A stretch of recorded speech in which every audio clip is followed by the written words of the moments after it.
Dear Patriots, before the news starts, please subscribe to our patriotic channel by clicking the subscribe button. Give us a thumbs up to this video.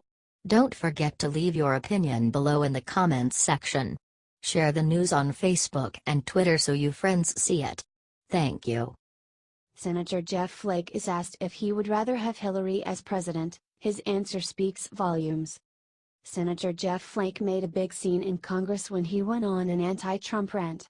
However, he was completely stunned when asked if he would rather Hillary Clinton be president. Senator, let me test your newfound freedom for a second. I know you disagree with her on just about every major policy issue facing this country.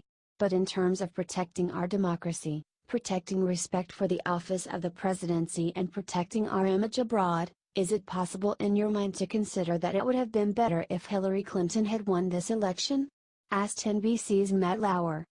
We kind of made a Faustian bargain with this president, that we could excuse the behavior and everything simply because we could get some conservative judges or tax cuts, responded Flake.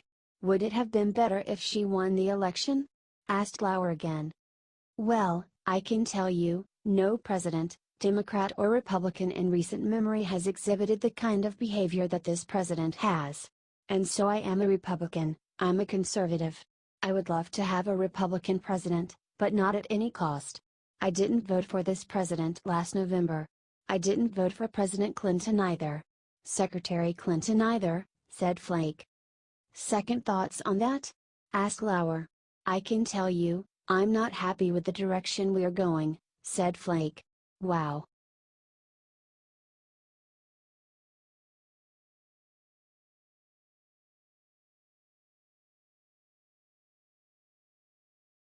New York Times claims Hillary had no idea that she funded the dossier against Trump. The DNC did everything they could to help Hillary in the election, including giving her debate questions beforehand. Hillary clearly coordinated with them the whole time. Now, it has recently come to life that Hillary's campaign and the DNC funded the disproven, baseless, dossier that alleged that Trump went to Russia and hired prostitutes to urinate on him. Officials from the Clinton campaign and the DNC have said they were unaware that Perkins Coie facilitated the research on their behalf, even though the law firm was using their money to pay for it.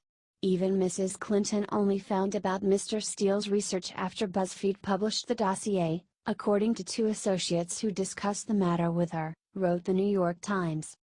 They said that she was disappointed that the research, as well as the fact that the FBI was looking into connections between Mr. Trump's associates and Russia, was not made public before Election Day, said the NIT. But word of the memos and their contents had circulated in Washington political and media circles before the election. In British court filings, Mr. Steele's lawyers said that he and Fusion GPS briefed journalists from a range of media outlets, including the New York Times, on his research starting in September of 2016, they wrote. The real question that stems from all of this is, how dumb do they think we are?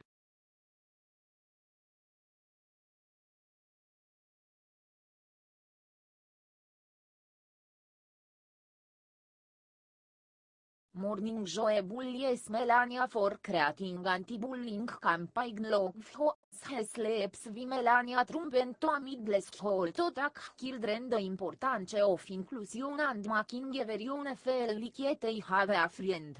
However, MSNBC se Joe Scarborough and Mika Brzezinski had a huge problem with this. I encourage you to find a new friend and at lunk with a new friend and nova friend. Ask them what they like, what their hobbies are, so nobody becomes sad or stressed, and everybody feels included, said Melania. I think it is important that we show kindness and compassion. I always believe that you need to treat others with respect and kindness and compassion, but also stay true to yourself.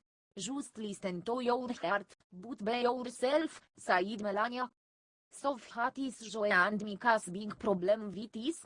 During the election liberals argued that it is unfair to bring up Bill Clinton while talking about Hillary Clinton because he is not running. But according to them, Melania's message is invalid because of her husband. President Trump has insulted adults and defended himself against adults.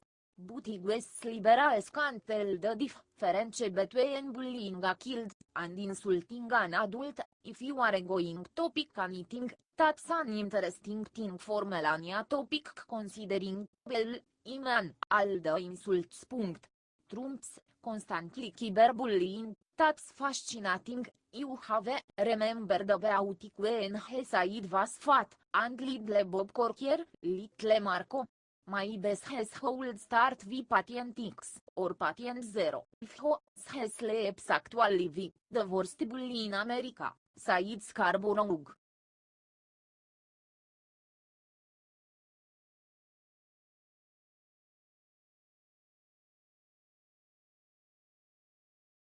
Hannity goes all out against Senator Flake with a brutal takedown for his speech against Trump. Senator Jeff Flake made headlines when he announced he would not be running for Senate in 2018, and then for delivering an extremely anti-Trump speech. While John McCain acted like Flake was a hero, Sean Hannity explained why Flake is actually a coward.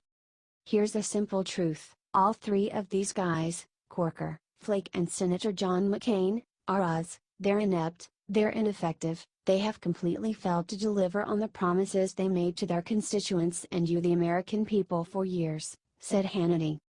These guys have accomplished nothing, and others like Ben Sass, too. And you know what? All they're doing here is standing in the way of enacting an agenda to help move the country forward, what the people voted for last November. And they're trying to be martyrs in the process, said Hannity. You guys want to be martyrs? You go right ahead. Here's my answer to all of you tonight: good riddance, happy trails, don't let the door hit you on the way out of town, said Hannity. Fox's Laura Ingraham hit Flake with some brutal criticism as well. There's one thing we should remember, she said. In listening to what we heard today from Jeff Flake, if you didn't hear his voice, this could be a speech that was delivered by Nancy Pelosi. This could have been a speech that was delivered by Chuck Schumer. Almost everything with the press is focusing on it's not that he's that conscious of the conservative movement. It's the tone, the vitriol, the this, the that. He lost, said Ingram.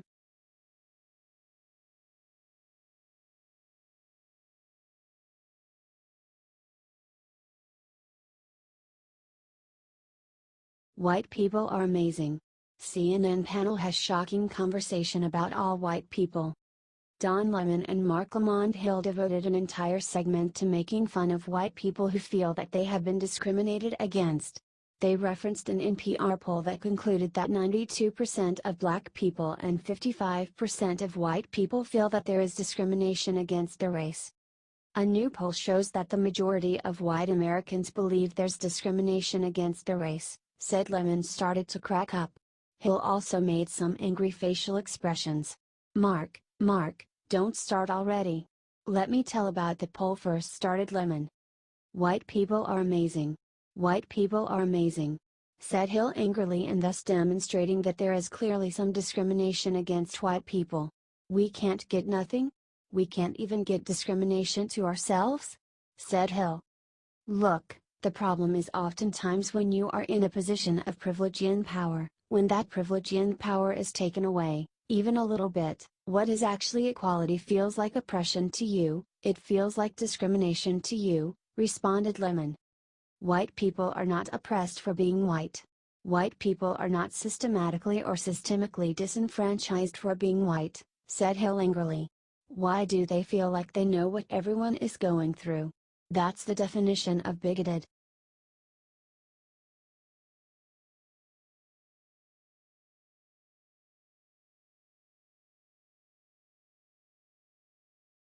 Shut up and do your job.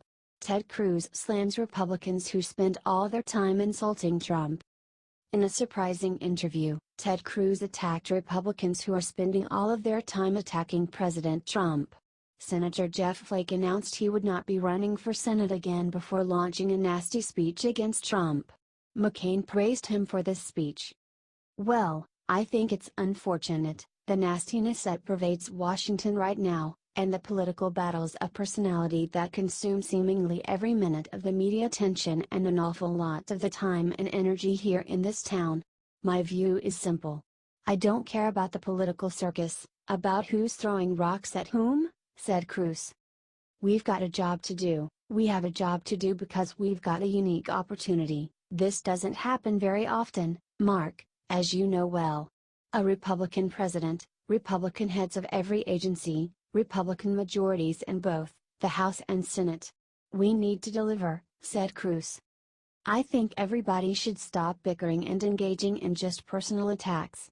I think we should focus on doing our job. That's what my focus is, explained Cruz. It's like you're back in junior high. I really don't care who passed a note to the cute girls in pigtails.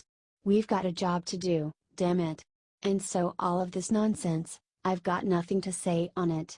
Everyone shut up and do your job, is my view, said Cruz. Do you think he's right?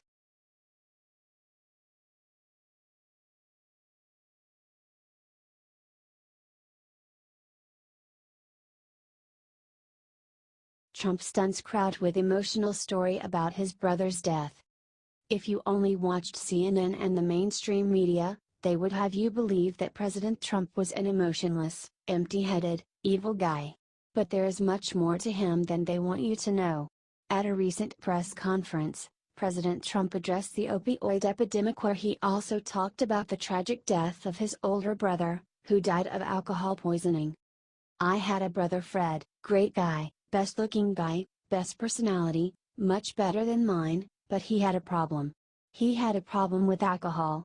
And he would tell me, don't drink. Don't drink. He was substantially older and I listened to him and I respected, but he would constantly tell me, don't drink. He'd also add, don't smoke, said Trump. To this day, I've never had a drink. And I have no longing for it. I have no interest in it to this day. I've never had a cigarette, said Trump. I had somebody that guided me and he had a very, very, very tough life because of alcohol, believe me. He was a strong guy but it was a tough, tough thing that he was going through, but I learned because of Fred, said President Trump. In his speech President Trump talked about the importance of educating children not to use drugs. He said that he would create really tough, really big advertising. We have fought and won many battles and wars before and we will again, said President Trump.